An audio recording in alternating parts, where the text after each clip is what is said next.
Okay. Well, thank you very much, everybody, for coming and attending this town hall meeting. My name is Tom Kilgore. I am the Lakeway Mayor and the Lakeway City Council. We are your hosts this evening for this. The really good part of being the host of this is that we don't have to talk. I'm just here to introduce people and to welcome you. So that's really the real benefit of that, of being the politician. You don't have to do that tonight. So what we're going to do is we are going to have presentations by our two city managers, the city manager of BK, Mr. Garza, and the city manager of Lakeway, Mr. Molis, and we will have those presentations. And then afterwards, you will be able to go around and visit different spots where there are focus points and questions you can answer. Everything, so we have Lakeway representatives, we have TxDOT representatives, we have our police department for Lakeway, police department for the city of Bee Cave, the mayor of the city of Bee Cave. I believe Travis County is going to attend, but they may be delayed. Superintendent Norton is here, and the city manager for the Hills is here. So we have all the folks who can help make things happen in transportation. I'd like to recognize a few other folks in the room. So Lakeway City Council members, Brittenson, Szymanski, and Mastrangelo are here, my Mayor Pro Tem. So we have a quorum, but no business will be done, even if you get all four of us together and say, go fix this. So we won't do any official business today. That's a nice remedial note. And then on top of that, we have a representative from Senator Donna Campbell's office is here. And we have our very own representative, Representative Vicki Goodwin, who represents about 60% of the city of Lakeway as well. So you have some elected officials here from local all the way through the state, and hopefully one of the county representatives will be able to join us as well. I don't think I've missed anybody. A couple things. We're going to ask for your feedback. So when you go to the different areas, there will be QR codes where you can submit questions that say, these are my top 1, 2, 3 concerns about Highway 620. These are my top 3 concerns about policing on Loman's Crossing. These are my top 1, 2, 3 concerns about policing in the city of Bee Cave, or what you'd like to see built. So you'll be able to get that feedback. And the reason for the town hall, quite frankly, is to solicit that feedback from you so that we, your elected officials, can go through the budget process and allocate the resources necessary to make improvements to transportation. I don't know if I've missed anybody. I don't see that I've missed anybody. Joseph, anybody? Okay, so with that, we're going to turn it over, and the first presentation, our lead presenter is going to be our city manager from the city of Bee Cave. So Clint, please. Always good to see you, sir. Thank you.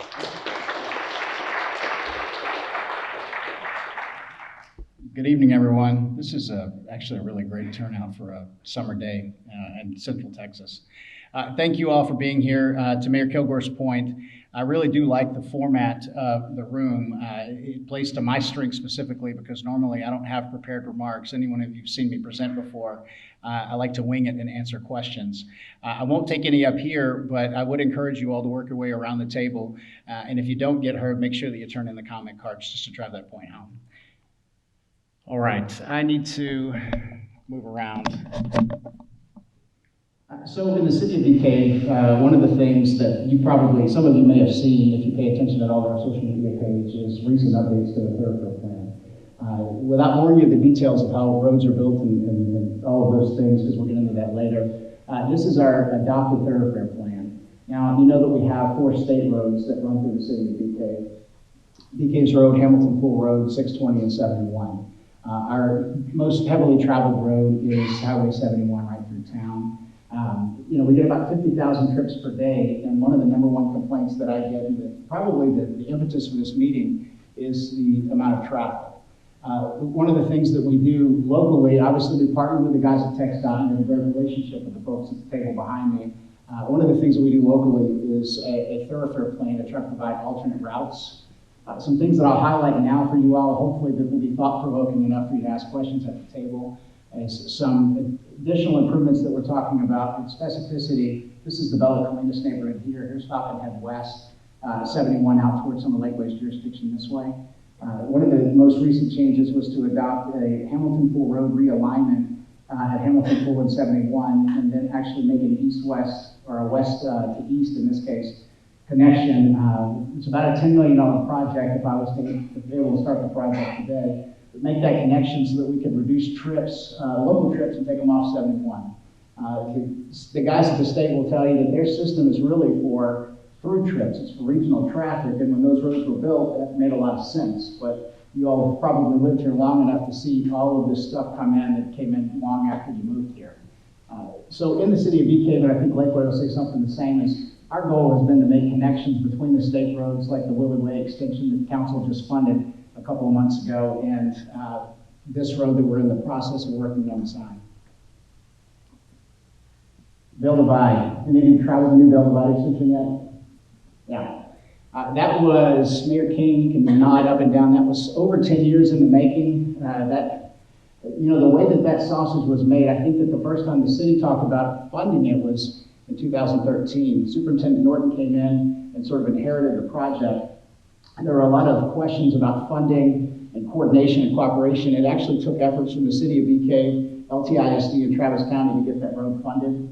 There's some horse trading that went on. I think I have to build a bridge now in one of our neighborhoods. Travis County and the school district stepped up to build the road. I think that the travel savings time, we met with someone out there that day when this picture was taken, and a lady was nice enough to stop and tell us we cut 8 minutes off our commute time. Now, that's fantastic, except if you're in my role, that took us 10 years to get that thing built. And a lot of partnerships. So one of the things that we try to focus on is really planning for future growth, but then also having the nerve to step up and make those improvements today so that we're not waiting 10 years for this. Because I think what we estimated is that, the superintendent's got 180 kids that live south on Hamilton Pool that had to run through my intersection at 71 and Hamilton Pool Road every single morning. And so twice a day, 8 minutes off the commute time, I'm taking 15 minutes from these families every single day. And we're putting them in harm's way because we're on the state highway where we've got accidents and things like that. I'm going to back up to this. That road right there, although it's $10 million, it sounds like a lot. What we found when we did the study was there's about an 11-minute travel time saving on 71. When you divert local trips, that gives TxDOT some time to make improvements in 71. By the city coming in and participating, we can cut about 10 or 11 minutes if someone's in Falcon Head West and they're headed over to HEB. Those are the reasons that we plan the off-channel streets. Traffic lights. If I could go back in time, I probably wouldn't have done this, but TxDOT has always been very responsive when we call and we needed service on traffic signals. One of the things we've done in DK is we actually took over the maintenance of all of the signals in DK, whether it be, the maintenance or the signal timing. We're upgrading the equipment so that we can monitor it off-site as opposed to sending someone out every time there's an issue. I think this meeting actually happened because there was a traffic signal issue on 620. Someone hit a pole and a pedestrian button was broken, and it took a couple days to get the part in. Now, Willie's team behind me was able to send a crew out and figure out what was going on. That's something that in a few months, once we upgrade our signals, we'll be able to monitor that real time, make changes from in-house from the computer, as opposed to relying on contractors to come out. Signal optimization will provide some additional safety and some, reductions in travel times. It's really not the solution. Again, it's going to be the hard improvements that I've talked about before. HPR widening and extension. If you've traveled the Bill Divide extension, you've seen the Hamilton Pool Road improvements. I think that the TxDOT team is ahead of schedule. They're probably 8 months. That sounds right. So weather permitting and all of those things, you'll see improved shoulders for the entire length from 71 down to Ranch Road 12 with a full center turn lane. That center turn lane is really what's going to make a world of difference because it's the turning traffic that slows things down. Let me get some water, guys. Give me 1 second.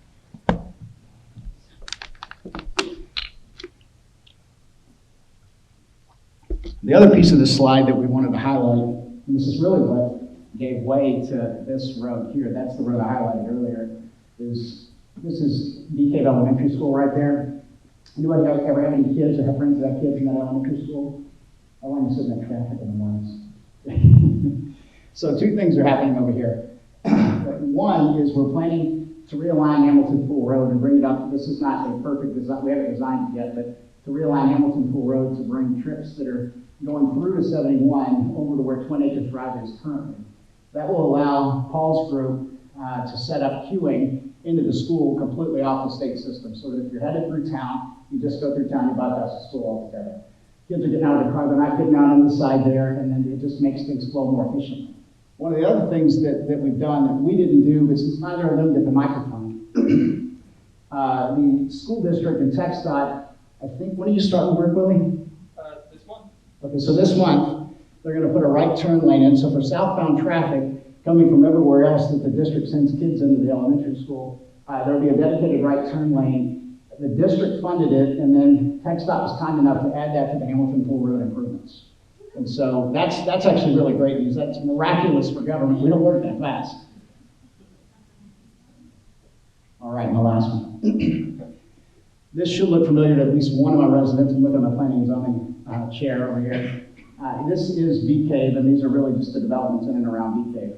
What my staff wanted me to highlight here really is the efforts that we've made for pedestrian connectivity.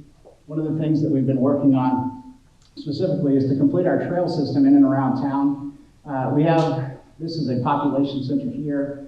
They're actually submitting for rezoning at the Galleria. If approved, we'll have a lot more pedestrian traffic, we guess, headed over to Central Park and then the future music venue this way. Two things that I'm excited about that are in our capital improvements plan are overhead crossings, one over 71 between the Village of Spanish Oaks and our Central Park, the other across 620 over BK Parkway. Our goal would be that if you were in town, you could walk to just about anywhere you can get. Lakeway's a little further along than we are with their trail system. We have a grant application in with the state to get those funded. That'd be fantastic if we could hunt for state dollars, because I can move our money somewhere else. Lose my voice. All right, that's back to Joseph. That's all I have for Bee Cave. I would encourage you to come by the table. I do better one-on-one. If you have questions for us or our PD, we're here. Everybody else is around. Thank you all very much for your time.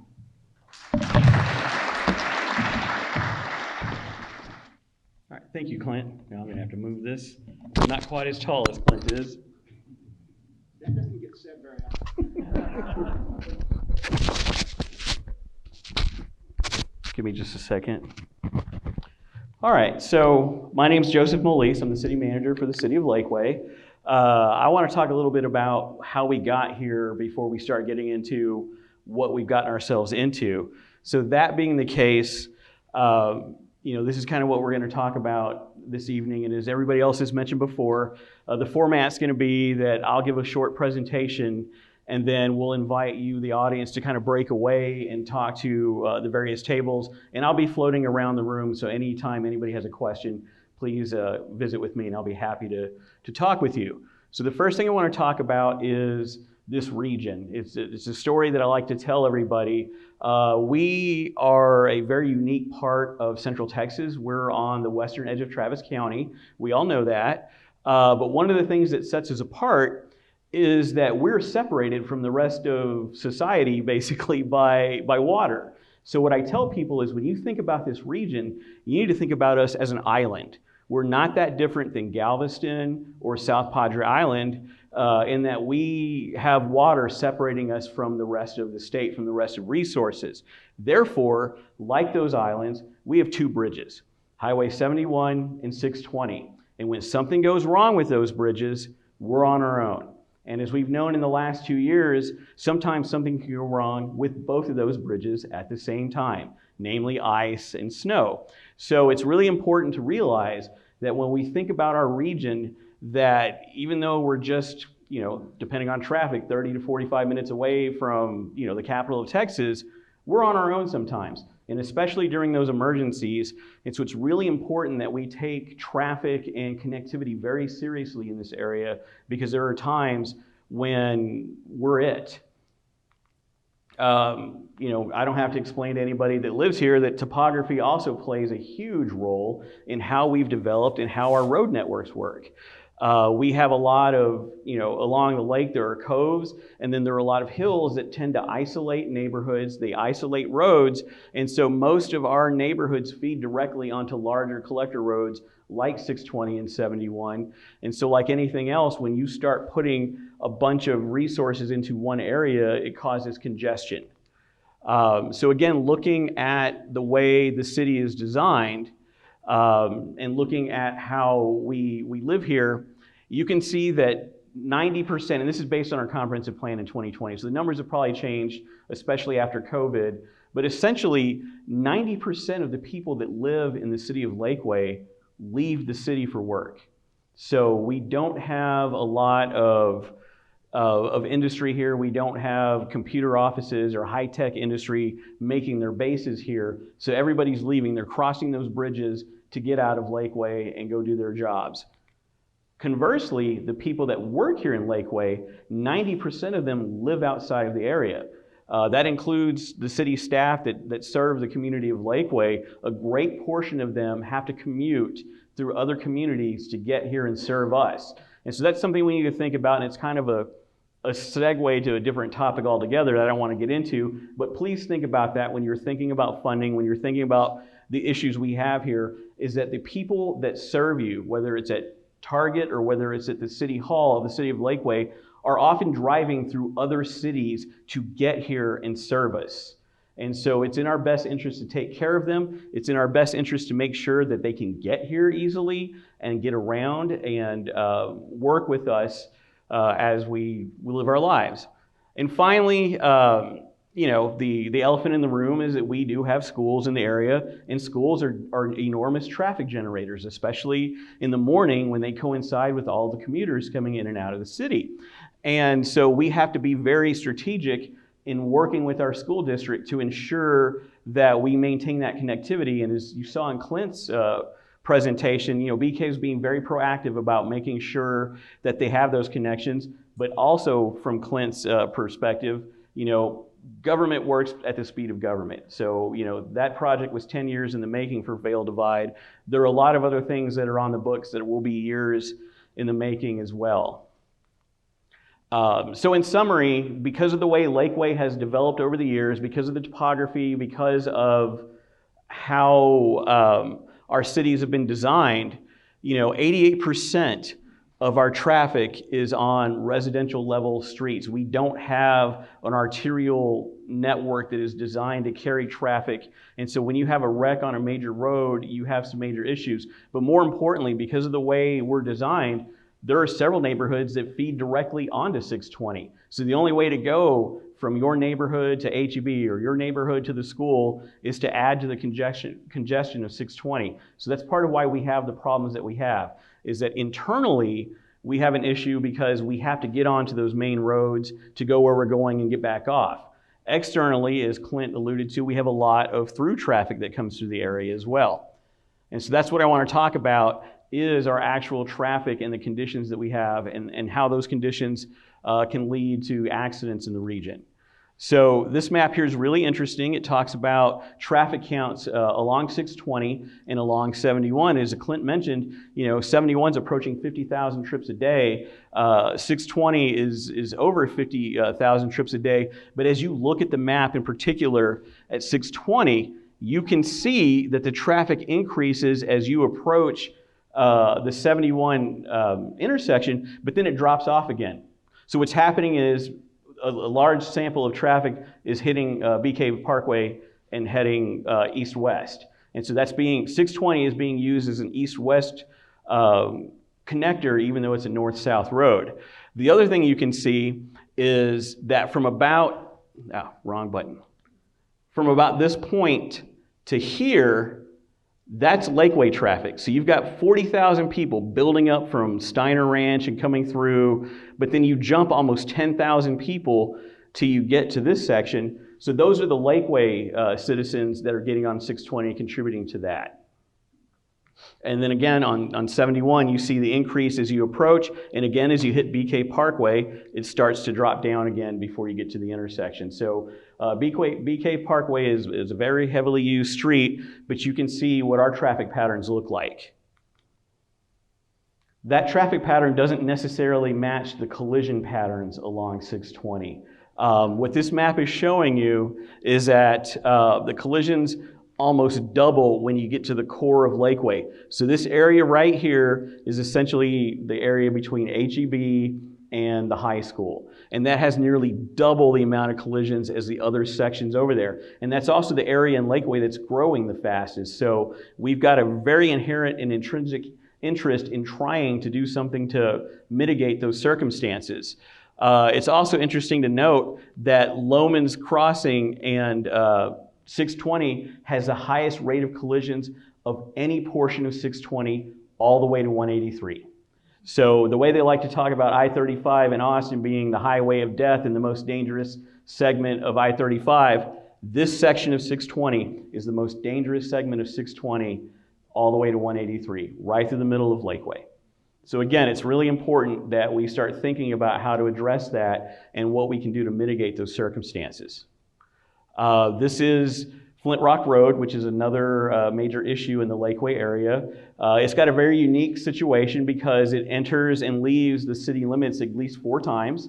And so there are jurisdictional changes that occur. So anything that needs to happen on that road has to be in concurrence with the county. So we have begun building a very good relationship with the county to start trying to look at those measures. The county just finished a speed study along the road and have determined that there are some curves that need a better regulation. And I don't know if you've noticed, but they put up new signs along Flint Rock Road to decrease speed on those curves. So that's a result of that study that they've worked with us to develop. What this data is showing, though, is that it is the curves of the road that are the issue, but more importantly, it's speed. People are driving this road too fast, and they're hitting those curves, and there's hills with blind spots, and that's where the collisions are. Some anecdotal data about that is during the last couple of rain events where we knew ahead of time that there was going to be rain, we've had our Public Works Department put out our mobile signs and remind people that the roads are slippery when wet. And so we've had limited accidents when those signs were up. I don't know if it's a coincidence or not, but I'd like to think that Public Works could take the credit for that. So again, it's just a reinforcement that the conditions on the road are causing issues with the driving and with collisions. But here's the important stuff to look at. These are the actual causes of the collisions. And it's really important to note on that top one, the big green section of the pie chart, the majority of the manner of collisions are same direction. So what does that mean? If cars are going in the same direction, that means one car was going faster than the other. So that means that there's tailgating, there's speeding, there's distracted driving, there's people brake checking people and getting rear-ended. That's the majority of the accidents that are happening in the area. Close second are angled collisions, those are your turning movements. Those are people turning on 620 and then getting hit by people going straight and so forth. I think the other one that I need to mention is this yellow one, 13. That's single vehicle collisions. That is people just losing control of their cars for whatever reason and having an accident by themselves. So again, as you can see, what do those have in common? That's all driver behavior. And we'll talk about that a little bit later. The bottom chart, contributing factors. Obviously, speeding is a huge, huge issue, and so is distraction. And, again, and the reason I bring this up is because, we're going to talk later about mitigating factors. Everybody's answer is always, let's put speed bumps, let's lower the speed limit, let's put more police out there. But the simple truth is the biggest impact you can have on collisions in driving is your behavior and spreading the word about that. And the data supports that. So let's talk about upcoming traffic generators and mitigation efforts, which I just mentioned, that we can do here in the city of Lakeway.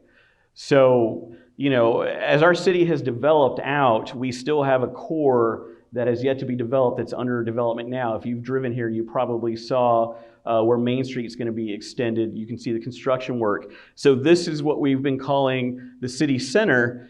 And so you have several different developments. There's Legends Properties, which is building a major section of Main Street with a roundabout, with multifamily and true mixed use, single family residential, townhomes. So really, almost an artificial downtown.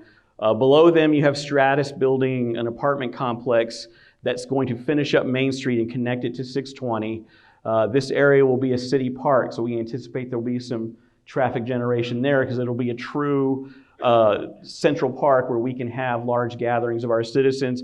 And finally, down here is a development called Jovi, which is a mixture of age-restricted and open multifamily. So these are going to be both essentially a blessing and a curse. Yes, they're adding density, they're adding people to the city of Lakeway, but they are also adding major connectivity through the completion of Main Street, the extension of Loman Spur, and Bella Toscana here, so that we do have some interconnections. So there's some redundant connections being developed because of these developments. Next, I want to talk about our transportation bond. So thank you, voters, for approving the transportation bond back in November. There are several projects that are aimed to mitigate a lot of traffic issues. You know, I won't go through all of them. We've covered them before, and you'll be able to talk to our Public Works Director about these projects specifically. But we're looking at a signal at Main Street and Lomans, which would alleviate traffic when that road goes through. Wild Cherry would get a signal. There's a development going in that area, and we already know there's issues with trying to turn onto Loman Spur, and there's hope that that signal will also start creating gaps. So when you're turning onto Medical Parkway, you'll be able to do so because there'll be natural gaps in the traffic. Also looking at an extension of Burrell, wrong button again, sorry. An extension of Burrell Drive in which, you know, will be a parallel connector to Main Street, which will alleviate that traffic buildup as well. So now, future mitigation techniques. As I mentioned before, you know, the knee-jerk response is, let's put a stop sign, let's put some speed bumps. But those aren't always good responses. So first of all, as many of you may or may not know, we just don't place a stop sign randomly. We actually engage an engineer, we do a study, we look at things like volume, speeds, sight distances, safety of pedestrians, to make sure that putting a stop sign is appropriate. And oftentimes it's not. Oftentimes that's not the right solution. It happens to be the cheapest solution, but it's not necessarily the correct one. And really, when you start thinking about traffic mitigation, especially with stop signs and signals, you can't just look at that intersection. You have to look at the whole network. What is the impact of that signal or stop sign going to have upstream or downstream of that intersection? How is it going to impact, you know, turning on to 620 or turning on to Flint Rock Road? So there's a lot of complications involved with just, you know, you just don't simply put a stop sign down there. But some of the mitigation factors that we can look at are doing things like, I keep hitting that wrong button, sorry. Doing things like what are called tables. No, tables is this one, sorry. So with a table, it's essentially like an extended speed bump where it does two things. It provides pedestrians with a clear and distinct method of crossing the street in a location, but it also causes traffic to slow down. It's also important to note that these can be gateways. You know, they can mark beginnings of neighborhoods, entryways into major corridors, but they can also be gateways of deterrence, because if you were to place these at, you know, major cut-through points, it might act to discourage cut-through traffic by having these types of speed tables there. So it kind of does the job of a speed bump, minus having all the maintenance problems, or the fact that we all see what happens with speed bumps. People just go faster between the bumps to make up the lost time, and so you end up with no improvement in safety. You know, other issues include, or other mitigation methods include narrowing the intersections by placing extensions onto the curbs. It's a known fact that narrower lanes cause people to drive slower. A enclosed channel just psychologically forces people to drive slower. And if you don't believe me, get on 130 and try to do about 30 miles an hour. You'll feel really exposed and not safe. You know, conversely, you're not going to feel safe doing, you know, 60 miles an hour down a residential street because of all the engagement and the narrowness of the roads. A mini traffic circle in larger intersections forces cars to divert a little bit so they don't just speed through the intersection. So that's a good traffic mitigation if you've got a wide intersection with a lot of right-of-way. And finally, changing the pavement, using pavers, using stamped concrete, even paint. Changing the environment physically will cause drivers to react differently and slow down. So these are methods that are less intrusive than just throwing traffic signals and stop signs everywhere and can be just as effective. As Clint mentioned, we do have an extensive multimodal network of trails throughout the city, but we don't have the connectivity that we wish we had. Some of that is because of our development patterns, as I described before, and some of that is because when our roads were developed, there was no room to add sidewalks or trails along them, so it makes it a little more difficult. I think the key takeaway from this, though, is that recreational paths aren't always the answer. You know, when I've got a planning background, I go to planning conferences, and that's the big buzzword is multimodal transportation. You know, let's get people off the roads by having them bike and having them walk. And I'm like, in Central Texas, that's great from about October to March, and then it's too hot to do that. So until you can invent an air-conditioned sidewalk, that's not going to happen. But more importantly, what we've learned in our research is that people tend to use recreational trails for recreational purposes. People aren't hopping on the shared use path to go to HEB or go to work.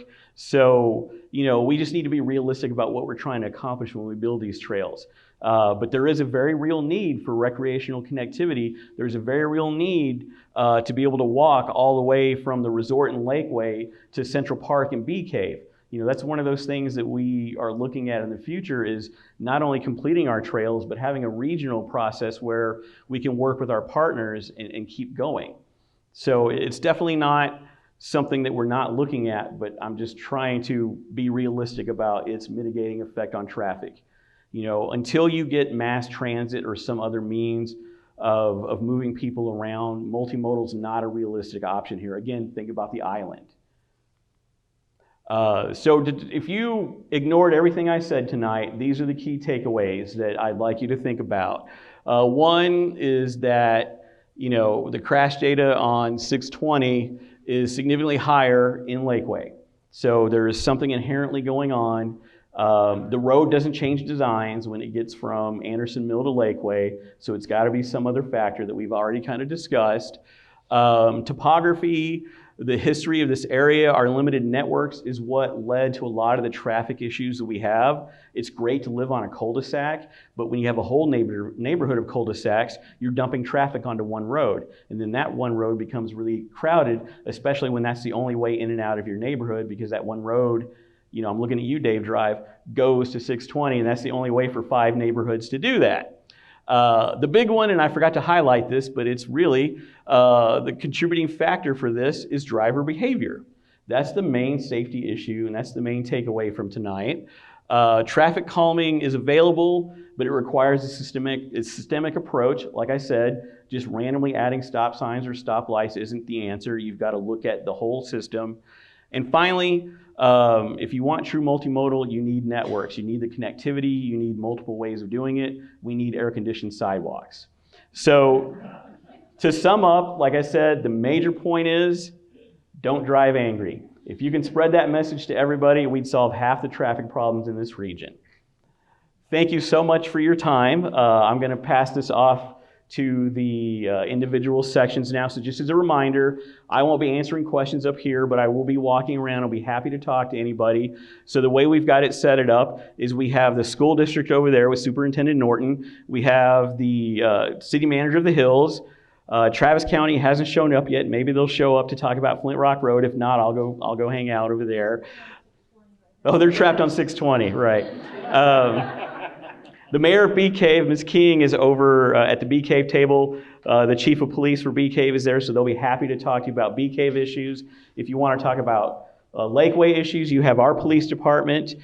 We have our public works department. They'll be happy to talk to you about anything from potholes to street signs to our traffic bond projects. We have our planning team here to talk about any high-level type of things that you want to talk about, including developments. And finally, TxDOT was gracious enough to come, and this team is fantastic. They're very reliable, and they're very quick to answer questions, including, for some reason, Willie, like 10 o'clock on a Sunday night, I'm getting emails. The guy is dedicated. I highly recommend you come talk to them. And again, I'd be happy to answer any questions out there on the floor. So thank you so much for coming. It's a weeknight. And thank you, Mayor, for reminding me. There are comment cards on the tables and there are QR codes. Please feel free to use your phones or electronic devices, scan those codes, Give us the feedback that we really need so that we can work on these issues with you. We're in the middle of budget season right now, so it's really helpful to get this information. And again, thank you very much, and please enjoy yourselves and come talk to everybody. Thank you.